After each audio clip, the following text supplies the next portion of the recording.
Hi friends, നമ്മളിന്നൊരു fish കറിയാണ് ഉണ്ടാക്കാൻ പോകുന്നത്. അപ്പോൾ തളയാൻ എന്ന് പറഞ്ഞിട്ടുള്ളൊരു ഫിഷാണ് എടുക്കുന്നത്. ചില നാട്ടിൽ ബെൽറ്റ് ഫിഷ് എന്നോ അങ്ങനെ എന്തൊക്കെയോ പറയും. അപ്പോൾ ഞാൻ ചട്ടി ചൂടാക്കാൻ വെച്ചതിലേക്ക് ഒരു സ്പൂണ് പെപ്പർ പൗഡർ ഇട്ടിട്ടുണ്ട്. അത് നന്നായിട്ട് ചൂടാക്കി എടുക്കുക. ഇനി അതിലേക്ക് ഒരു 5-6 ഒരു വറ്റൽമുളക് ഇട്ട് കൊടുക്കുക. എന്നിട്ട് അതും ചൂടാക്കി എടുക്കാം. ഇനി അതിലേക്ക് കുറച്ച് ചുവന്നുള്ളി ഇട്ട് കൊടുക്കാം. ഞാൻ ഏകദേശം ഒരു 10-15 ചുവന്നുള്ളി എടുത്തിട്ടുണ്ട്.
ഇനി നമുക്ക് ഇതിലേക്ക് അത് മിക്സ് ചെയ്യാം.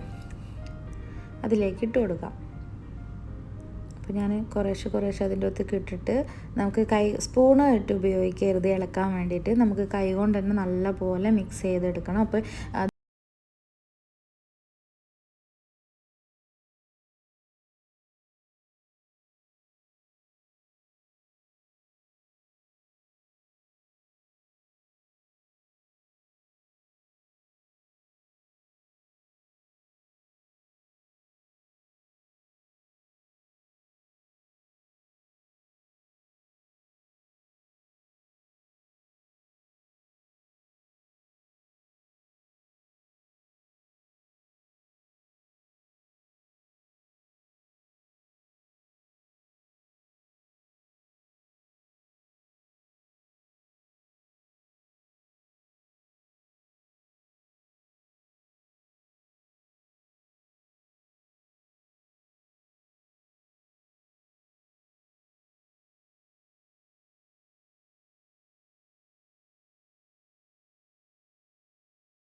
എരിവ് അങ്ങനെയുള്ള കാര്യങ്ങളൊക്കെ നോക്കാം. അതിൽ ആവശ്യം തോന്നുന്ന ഉപ്പ് ആവശ്യമുണ്ടെന്നുണ്ടെങ്കിലോ അല്ലെങ്കിൽ എന്തെങ്കിലും പൊടി കുറവുണ്ടെങ്കിൽ അതെല്ലാം നമുക്ക് അതിൻ്റെ ഒത്ത് ഇട്ട് കൊടുക്കാം. നമുക്ക് വെയിറ്റ് ചെയ്യാം. വല്ലാതെ അങ്ങ് തിളപ്പിക്കേണ്ട, കാരണം കൂടുതൽ തിളച്ച് കഴിഞ്ഞാൽ മീനൊക്കെ ഉടഞ്ഞു പോകും. അപ്പം നമ്മുടെ ഏകദേശം കറിയൊക്കെ റെഡി ആയിട്ടുണ്ട്. ഇനി അതിലേക്ക് ഫ്ലെയിം ഓഫ് ചെയ്യുന്നതിനേക്കാളും മുമ്പ് കുറച്ച് പച്ച വെളിച്ചെണ്ണ നമുക്കതിൻ്റെ ഒത്ത് ഇട്ട് കൊടുക്കണം. ഓഫ് ചെയ്യുന്നതിനേക്കാളും മുമ്പ് ഒഴിക്കണം കേട്ടോ പച്ച വെളിച്ചെണ്ണ. എന്നിട്ട് നന്നായിട്ട് ഇളക്കി വെച്ചതിന് ശേഷം കുറച്ച് വേപ്പില അതിൻ്റെ മേലയിലിട്ട് അത് അടച്ച് വെച്ച് അത് ഓഫ് ചെയ്യാം.